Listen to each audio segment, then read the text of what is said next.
hamstring eccentrically, now you got a lot of things working against you, in that hamstring and the issue of injury. If you want to elaborate that, then I want to talk a little bit about glute amnesia and the glutes being late to the party being another common reason why hamstring injuries occur. And I thought you were dead on when you talked about, obviously the sliding of the semimembranosus, semitendinosus, bicep femoris, having that sliding and not being exposed to uneven surfaces. Always running perfectly on straight ahead surfaces is not going to facilitate the myofascia to slide and glide. I know there was a lot there. We can go back to anterior tilt, and I can remind you of anything if we missed. Yeah, no, let's start with the anterior tilt, which is going to take the ischial tuberosity back, isn't it? It's going to change the angle of the hamstrings in terms of their effective run. And as you're drawing the knee forward, you're also contracting those hip flexors in order to bring the knee forward. And you've got a lot of directions going on in that whole hamstring complex. And I would include the short head of the biceps and that middle part of the ductor magnus. I find that for myself that a lot of the short head of the biceps and the long head of the biceps, in spite of the fact that we've given two names, they blend together as one sheet of fabric. And I find that because the short head is doing a different dance from the long head, that between those two, but it's not a defined area because there's not this is the short head, this is the long head. They just blend into each other, but the fibers of one curl over to touch the linea aspera and to hook into that other muscle that we were talking about. But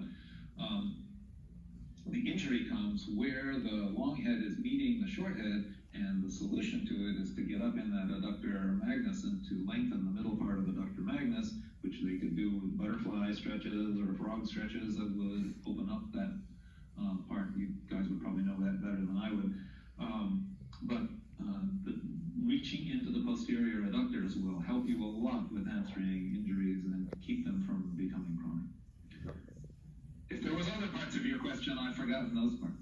No. So the negative effects of the anterior tilt of the pelvis, obviously, and having, a lot of people, athletes specifically, who sitting in class all day, they have tight hip flexors, so that anterior pelvic tilt is a risk factor, an increased risk factor, in my opinion, to hamstring injuries when that's not, the pelvis isn't positioned properly.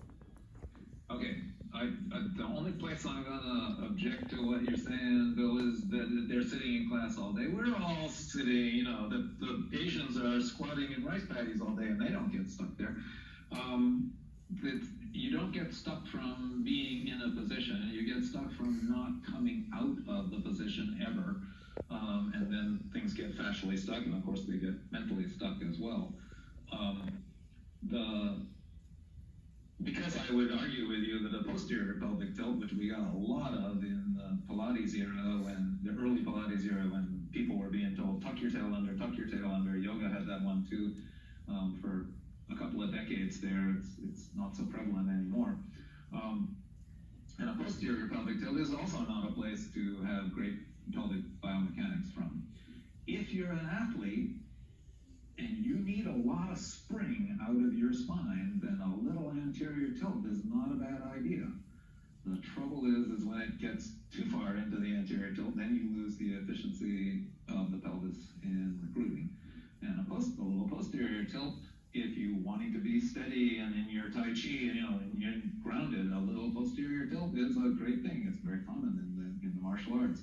Too much of it, you got sacral instability too. So anterior tilt and posterior tilt can be bad, and the ability of the pubic bone to come up is what I work with in those people who are really in the anterior tilt. Yeah. So one of the cues we give our athletes is we tell them to squeeze their butt cheeks together, like you're holding $100 bill, and don't lose your money to get out of that anterior tilt and get into more of a neutral spine. But also when we're running at high speeds, having that pelvis in that position is going to help allow the hip flexors, the psoas, to respond more like a yo-yo in leg recovery or a terminal swing. So when we're sprinting, when an athlete is sprinting and they're putting force into the ground, and the focus is generating force and extending, at the hip, extending, the recovery phase, we kind of want to get out of the way of recovery. We tend to not want our athletes to think about driving the knee in recovery. We want the hip flexor, the stored elastic properties in the psoas and the hip flexor complex. We want that to kind of respond almost, my analogy is like when you play with a yo-yo. When you play with a yo-yo, you fire it down and then it's just an ever so slight flick up to have that return. And I talk about how the hip flexor acts like a yo-yo when we're sprinting at high speeds. Now, acceleration is a little bit different because it's more strength-based, where high-end speed running is more elastic based, right? So I would say, top-end speed is more fascia connective tissue based, and acceleration is more muscular based. And in that analogy and the yo-yo, hip positioning and pelvis and letting that hip flexor respond, I think, could in some ways, a lot of this is neural firing, a lot of this is cueing and all. I don't know if athletes, if they're thinking about driving their knees too much in the top end phase, can that add to the risk of hamstring injury? I think maybe it can, because you get too many things contracting too often. Yeah, now let's talk about what you mean by the glutes being late for the party. Okay, so glute amnesia. So some of the therapists I work with in the past, they do the Yanda test, where you're prone and you're palpitating the glutes and the hamstring at the same time, and you're kind of just firing a quick hip extension and seeing what's coming on first. Are the glutes coming on with a hip extension before the hamstring? So with the glutes, and this has been a common issue, obviously with everyone, with glutes not being, just active or firing quick enough. So when an athlete is sprinting and they're going through this cyclical action, force application, and they're reversing that process from hip extension to hip flexion to hip extension, when they do that, the question is, obviously, if the glutes are not firing quick enough or being activated quick enough, with the hamstring taking more of the load. And the Yanda test, when I watch some therapists do that, that is prevalent, where I can see, wow, you can put your hands on someone, you can have them lay down prone and just with the legs straight, they're firing the hip, firing the hip extension, and you feel that the hamstrings are coming on, with some of these athletes before the glute. Yep. Okay, so I think the glutes late to the party and anterior pelvic tilt are related because the deep lateral rotators, the obturator internus and piriformis and their friends back there under the glutes, are in total eccentric load when the pelvis is in anterior tilt. So we're thinking about, you've been talking about the pectineus, the psoas, the iliacus, all the flexors of the hip are, you don't really need to engage them. All you have to do is use that elasticity and it will yo-yo back up to you. It's not much of a yo-yo if you have to go down there and pick it up and bring it back up to you. So, well, just to be clear, from an engagement, my thought when I coach, from a top end speed standpoint, is the thought is more on hip extension efforts, not flexion efforts at the top end speed, the cueing. So we want them not to even think about hip flexion. Let the natural stored elastic response take care of that. Not saying that we're disengaging, but we're not actively engaging. Yes, it's happening in reciprocal inhibition, yes, and whatever the coordination of the person. But what you want is not to have the glutes late to the party, and I think when the underlying muscles are in eccentric load, that the signal for that comes from the piriformis, which gets the signal first from the heel strike, and that should turn on the glute, and sometimes if the piriformis is already out in total eccentric load, there's no signal. Well, that's funny, because we do drills like dribbling, which is a heel strike first, in a fashion where we want to activate the posterior chain. We want to get those glutes to fire, and that's a lot of times we see, those glutes aren't as active as they should or could be in high speed sprinting, and the hamstrings are taking the blunt of the load, not only to stabilize the knee and all the other things that they do, but also, that force production that occurs. So, no, this is great stuff. I've forgotten the citation, but it was, as I remember, 52 milliseconds from heel strike, your piriformis has to turn on to prevent the shear stresses in your sacroiliac joint from, shearing it open. And so you want that piriformis to turn on right when you get the heel strike. And I'm asking you the question now, which is, how do you get the glutes to come to the party earlier?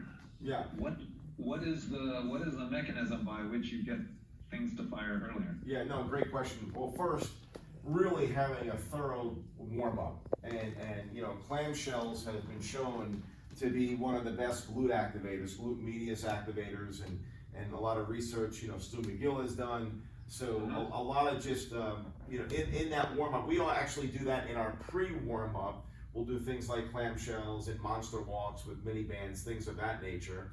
And then we'll do different things like rudimentary jumps, where we'll just do dynamic, just small little basic hops, single leg, double leg, holding, stabilizing. So we'll do things on command, where you're just maybe on one foot and you're just taking, on command, 3 jumps, 1, 2, 3, and then holding, then 2 jumps, hold, 1 jump, hold, continuous hold.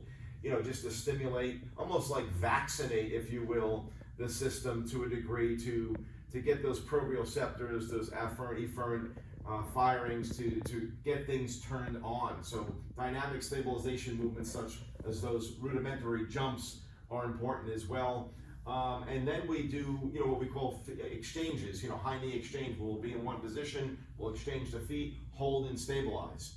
So things like that to get the glutes going. So we'll go from a pre-warm-up state with glute activation, such as clamshells and monster walks with mini bands. That's the pre-warm-up, if you will. Then we'll go into more of a dynamic state, where we'll do these rudimentary jump series to activate not just the glutes, but the system in general, to kind of quote-unquote vaccinate. And I'll quote Dan Path on that one, a high-level sprint coach I've worked with. So, and then we'll take that into the next phase, and we'll do more, specific running movements based on that day. If it's an acceleration day, if it's a top end speed day, or if it's a multi-directional speed day, we'll go into what we call anchor drills, techniques that reinforce movement, but also prepare the athlete for the live, kind of responsive movements that we do. So I'm going to pause there because there was a lot of I want to respond to that, and please forgive me I don't mean to be insulting.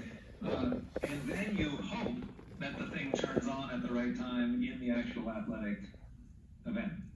Right? You do all these drills, and I do all these things in my practice, and then I'm just kind of praying that it will turn on in the 52 millisecond window that it's got, because I don't have a way of getting it to, that you've just described beautifully how you get there. But then there's this kind of leap of faith at the end that then this will recruit properly at the time when it's required in the athletic activity. Yeah, no, and you're right, and I would say we have just like the research, a lot of research I was quoting, probably 80-90% success rate with really getting incredible results. And athletes going through this very specific pre-warm-up, warm-up, anchor drill progression, and then into the actual training, the actual sprinting, the actual gamification of our training, because the last phase of our training, and everything's within an hour, we're really within that hormonal state.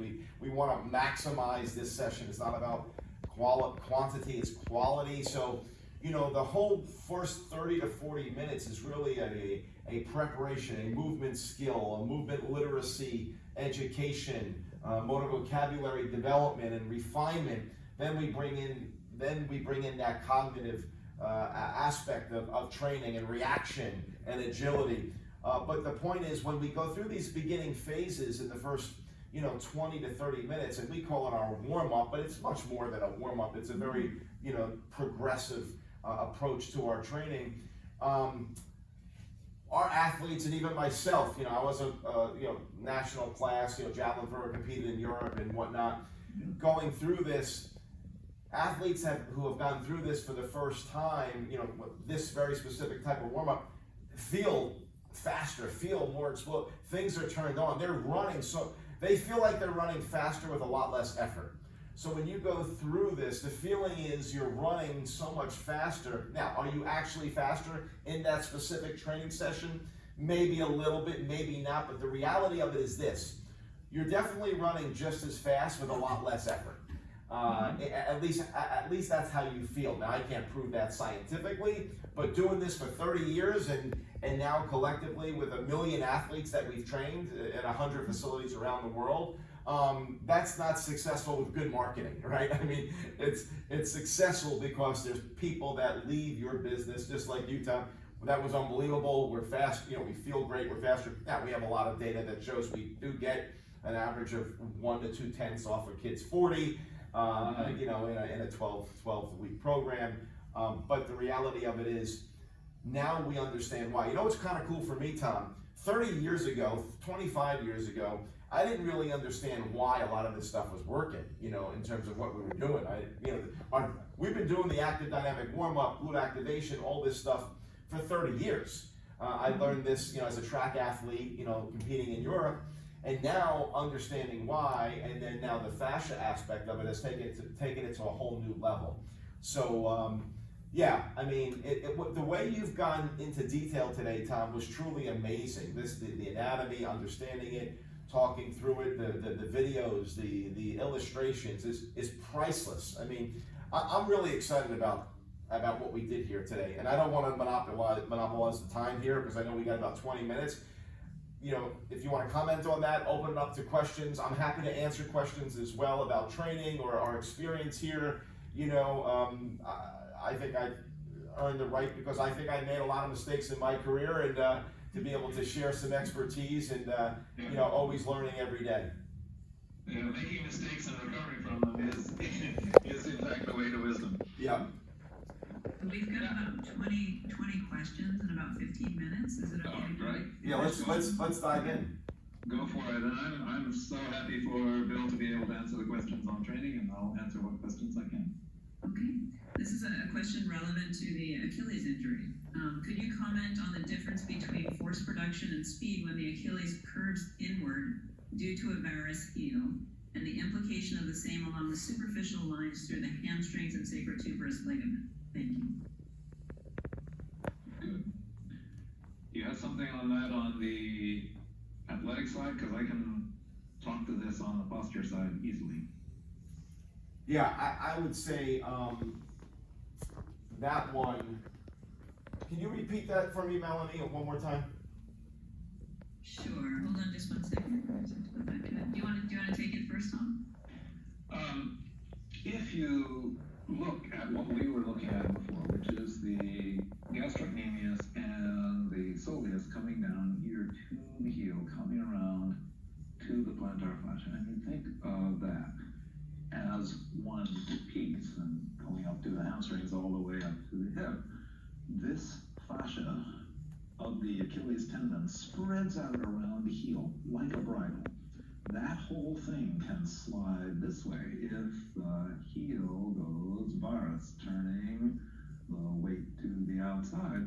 The bridle will slide around to the inside. You can spot this. You put your fingers on the back of the Achilles tendon of somebody you're assessing. Feel the edge. There's an edge to the Achilles tendon, inside, outside. After you've felt 4 or 5 of them, just right above the heel, you'll say, oh, that's what Tom was talking about. This one is pulled around to the inside.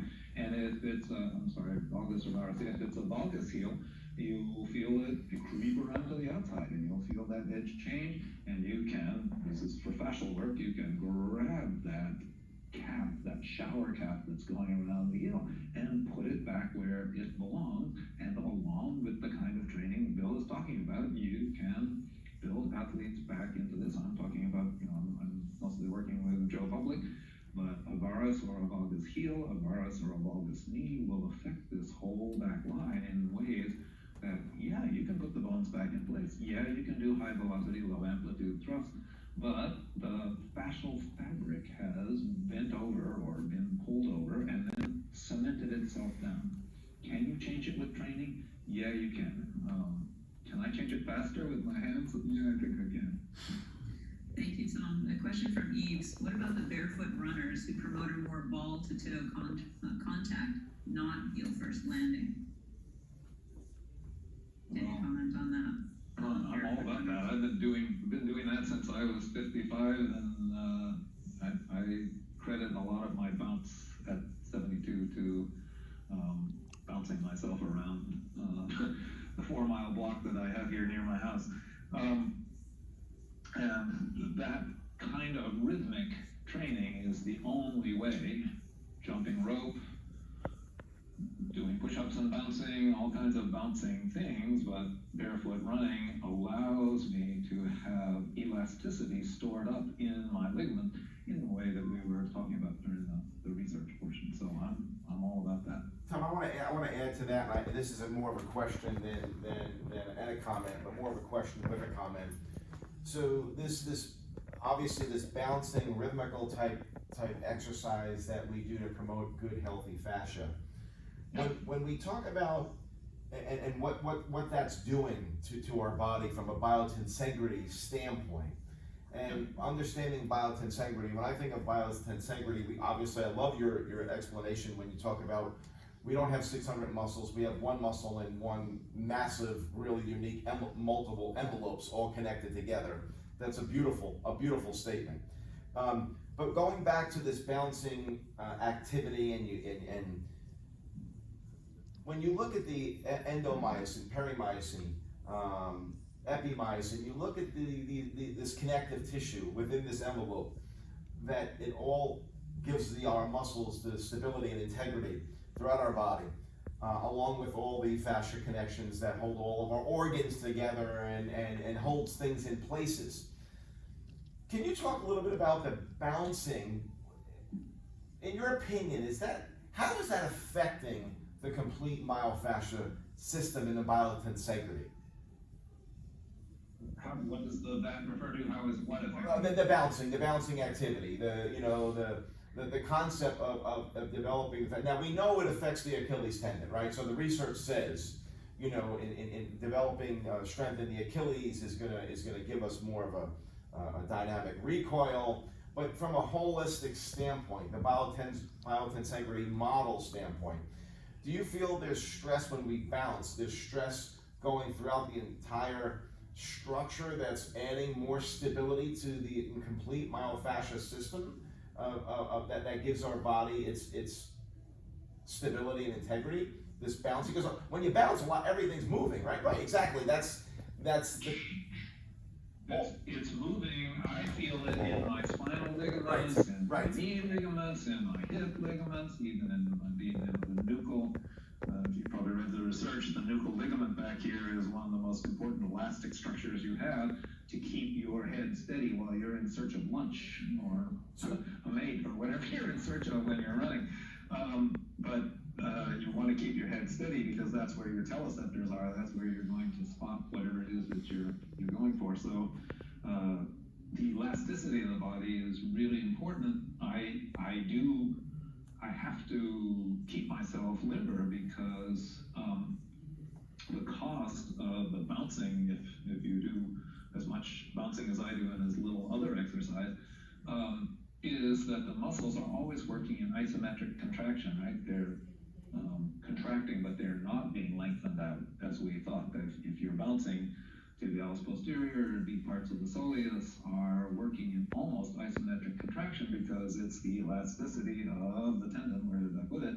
It's the elasticity of the tendon that's being worked with, not the elasticity of the muscle. In fact, if you don't want to bounce, if you just went up for a basketball and you came down on the court and you don't want to bounce, you want to turn and take off somewhere, you actually relax the muscle at the moment that you hit, and that takes the elasticity out of the Achilles tendon, so you don't bounce back up again. If you kept your foot rigid, you bounce back up by the rim again. As it is, you relax the muscle, detangle the rubber band, de-stretch the rubber band, and then you can turn and use your muscles to get down the court. But the elasticity is good when you want it. It does, however, mean that I have to stretch my muscles out to make sure that I get full range. Right. Well, on that topic, we have a question from Jasmine, who said she's interested in bouncing, but curious about how this affects different fascial types, like temple dancers versus Vikings. If you could elaborate on that, please. Yes, I did easily make the transition into this kind of bouncing. It took me less than a week of kind of going back and forth between more supportive shoes and barefoot shoes. I live in Maine. I'm not going to go absolutely barefoot, but with a bit of Kevlar or whatever it is under my feet, I'm good. So I made that transition more easily than somebody who could put their thumb down here or can bend their fingers back more easily.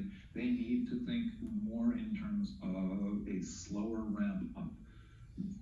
Anybody who is a temple dancer, anybody who has ligamentous laxity, need to be thinking about a slower training level.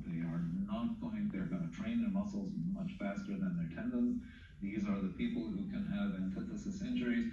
These are the people who are miserable after a long plane flight. They need to go see a chiropractor or sleep for 2 days because their body is so put out of joint literally by the lack of stability coming from the ligamentous system. They need to build up the muscles and the tendons that will support their joints in this kind of toe running and the bouncing, and so they should expect to take a longer time to get there.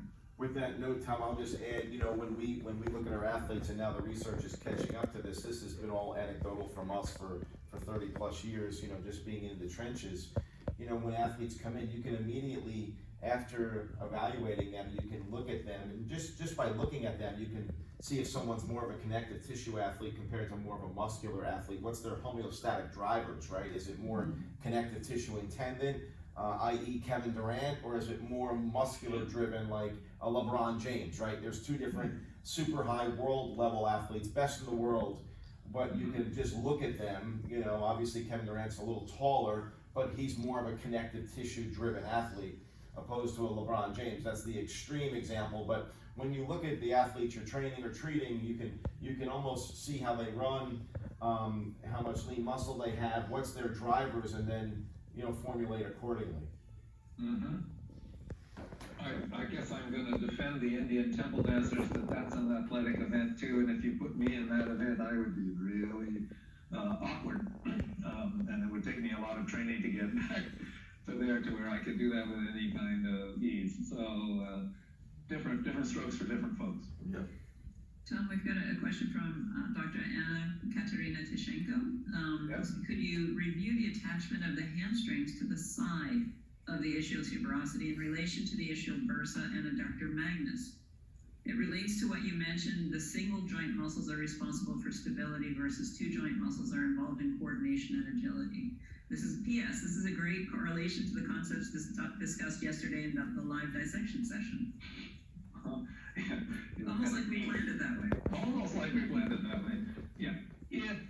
If you have somebody who has chronic, I'm just going to do this because my arm is up here, chronic flexion of the elbow, and they can't open the elbow, you're not going to get that from the biceps.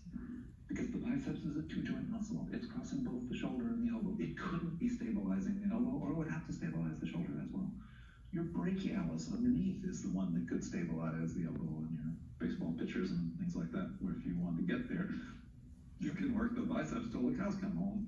The brachialis, the one joint muscles, shunt muscles they used to be called, like iliacus on the hip, as opposed to psoas, which is going to be a coordinating muscle. So the biceps, long head, biceps femoris, long head, to semitendinosus and semimembranosus, they have no connection on the femur, right? They jump over the femur all the way to the leg. The exception to that is the short head of the biceps, which comes up and it's still long and short head of the biceps look like a sail, and they're continuous with each other. So when I say that, it's two parts of one muscle. But as it sweeps over to attach to the linea aspera, that part of it is a single joint muscle. It's only crossing the knee. So that can be a stabilizer of the knee. And I'm just before, drawing the attention to the adductor magnus, which is the one joint muscle of the hip that stabilizes in the back there. And so including the adductor magnus when you're thinking about the hamstrings, I think will really broaden your vision. Thanks, Tom. A question from Adrian Smith, and obviously it's different for every body, but is the cause for hamstring tendonitis in quotes, in a powerlifting athlete more likely due to the tuberosity connection or the separation of the actual hamstrings gliding and separating? No, it's much, especially something like that is much more likely to be up at the attachment where it goes over the back of the ischial tuberosity. And I think we had this question yesterday, or maybe today, I've forgotten now, but the bursa that you're talking about underneath here, where some people have a bursa, some people just have lubricating tissue, but without having an actual bursa underneath where the hamstring crosses over, might have to do with how many forward bends you do, I don't know. But that kind of bursitis is always accompanied by a tear. I don't think I said this earlier in this workshop. There was that study that we put up there that said 1 out of 8 cases doesn't have a fascial involvement. I don't believe that. Every case has a fascial involvement, even if it's down at that level of the onion bag, the endomysium. There's going to be fascial damage in every muscle injury. The fascial damage down at that level of the onion bag is very easily repaired by those gardeners of the fascial system quite quickly. So we call it a muscle strain. It will have, or a muscle tear, it will have a fascial component, but it's so filigreed, so like a cobweb, and the muscle is so well supplied with new proteins via the blood that a muscle tear like that is going to come back quickly. But what the study was pointing out is a lot of these are at the musculotendinous junction. That's tendinous, and it's going to be a long, slow fascial injury repair because the gardeners of the fascia just can't work as fast as the gardeners of the muscle because the muscle tissues have cells themselves repairing themselves. My gardening image is losing it. But the rebuilding of the fascia simply takes longer, and so many athletes will go back to try to do this. You know this from your work. They'll try to go back to work before they're ready and re-injure the same place again. And then once you get a recurrent injury, then you really have to think about rest. Think about combing out that scar tissue, getting it back to that orderly arrangement, and then building the load on that orderly arrangement. Thanks, Tom. From Michael Moyle, can you talk about the role of the hamstrings in preventing tearing of the ACL tendon in the knee, which is super common in sports involving changing direction? Bill, you want to start with that one? Yeah, I mean, I think, obviously the hamstring plays an important role in stabilizing the knee. I think it's important to focus on specific hamstring training like Nordic curls, Nordic hamstring curls, but also doing it in a way that's going to allow the athlete to gradually develop the ability to accommodate that load. Going right into some of these movements like a Nordic hamstring, which I feel is a game changer, you have to first focus on eccentrically loading the movement, and your own body weight might be too much. It might be just too much. So you have to position yourself with elastic tubing where you can de-weight yourself slightly in the beginning to do these types of movements. But first start, even from an isometric standpoint, is a good way to start at the different angles. But that hamstring strength plays an important role. And Tom, maybe you can go a little bit more into the anatomy of how the hamstring strength helps stabilize the knee. Well, specifically, if we talk about we talked about the two sets of hamstrings, how the semis will medially rotate the knee, and the lateral ones will laterally rotate the tibia on the femur. That only happens, say the both, with your knee flexed. However, posturally it happens. You can see it all the time. We make a simple measurement. Let's see if I can make this visible for you here. When we are looking at folks posturally, we look at the tibial tuberosity of the standing person, and this isn't going to work because the kneecap is attached. And then we look at the kneecap, and we measure from the tibial tuberosity to the outside of the kneecap and the tibial tuberosity to the inside of the kneecap. That makes a triangle. That should be, if the femur, because the patella is riding in the trochlea of the femur, so it's a fairly reliable mark on the femur, that should be an isosceles triangle. If we have one of these rotations, which is the most common, is posturally, again, it's not something you can do voluntarily, but the tibia is rotated medially on the femur that's rotated laterally. That's the relationship coming here at the knee. Well, what is that going to do to it's going to already put that ligament on strain. So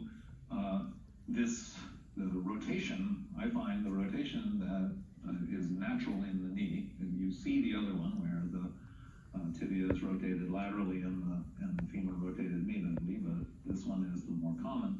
And that is going to predispose both the medial collateral ligament and the anterior cruciate ligament to injury when the forces get suddenly high. Thanks, Tom. And just a closing question from Judy Pajlonski, and also referring to the functional backline. Most of the discussion explanations has stopped at the pelvis. Can you say something about how the whole body fascial trains tie into all of this? For example, in affecting activation of glutes, latissimus, and glute connection. And I did not pay her to ask that question. I'm going to seize on that and ask Bill if I can just go in for a couple of minutes and show you some anatomy training. That's one of the parts of my slide. Yeah, absolutely. And you know what? That glute lat connection is so important. Thoracolumbar fascia and how that connects it all is huge. And that cross connection. That's a great question. A great one to end on too, Tom. So yeah, please have at it. And I think we've also got superficial backline prone somewhere in there. Yeah, did you not already show that? No, we haven't shown it prone. Okay, we'll get there down here then, yes.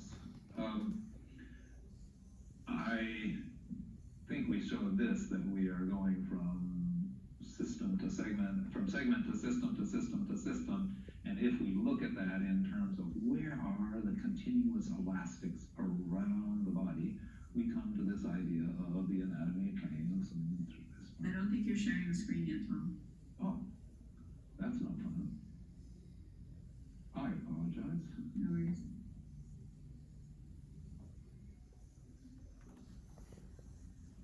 There you go. Okay, so I set out to do this, which is what happens when we turn the scalpel sideways and think in terms of connections. So this is the trapezius muscle that you can see. It was removed from the occiput and all the way down the spinous processes, D12, and lifted with blunt dissection along the outside edges. The only difference in our dissection method is that when we got to the end of the trapezius, we did not cut that line between the trapezius and the deltoid and say, this is the trapezius and this is the deltoid.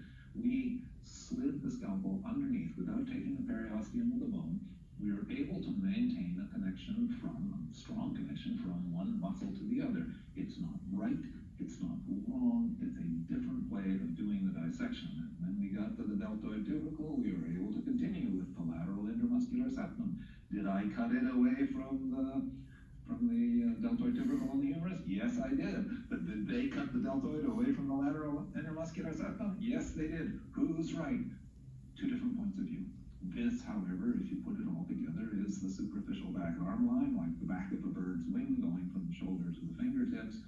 There are more or less 12 of these lines that, if we're looking here, and this is working, that you can begin to see what would happen to the skeleton if one of these lines was short, or individual muscles within the line are short. You can begin to read in the skeleton what's happening to these individual lines, and if the shortening was on both sides, it would act like a shortening in the superficial front line, but different in the shoulders. So can you learn to recognize what's happening with these lines? And then, once you have this kind of in your head, can you see inside the person what's happening with the individual lines? In other words, how you were going to untrain them out of that? this spiral line. Because I came out with the book, and people said, well, that's great, Tom, but it's all in your imagination, this anatomy trains thing. So I went back into the lab, and we have dissected out all of these trains. Sorry, this looks a bit like a meat market, but the superficial back line that we've been on today is just to the right of the center there, going all the way from the scalp down to the plantar fascia. And these are all the other anatomy trains lines that we have dissected out piece by piece. Okay, that was a little bit on the continuity piece here. Don't know where the prone superficial back line is, but we showed most of that already. So I will stop the share here. I think we're getting up to our time too, aren't we? I don't want to keep people if they need to get to lunch. I think that was great, Tom. If you wanted to do a close, and thank you very much to Fascia Training Academy. Thanks to Bill. Bill, we're so grateful for you and your team, and to everyone who joined. You will be receiving the recordings. You have access to them for 45 days. And if you want a certificate, please email info@anatomytrains.com. Yeah, thanks very much, Melanie, for making this work. And Bill, I so appreciate your interest, and I am such not an expert with athletes, so I really appreciate you reaching out to things, people outside yourselves to keep improving. You certainly improved my knowledge today. Well, Tom, this was incredible. So excited to be working with you and Melanie. Melanie, you're just fabulous with the way you organize these programs. And Tom, we're just getting started. There's so many more opportunities to work together in this realm for me to introduce you to more high-performance athletes and bring your world to the athletic world to just help people get better and more injury resilient. That's great. We're going to do this on the shoulder sometime soon, are we not? Yep. It's on the 26th of September. Yes, sir. Yes, Don't sir. miss that opportunity to let people know about it. Yeah. Good. This has been fun. Thanks, everybody. Thank See you. next time. Thank you. Bye-bye. Thanks, Bill. Bye. And thanks to Alan and George. Yes.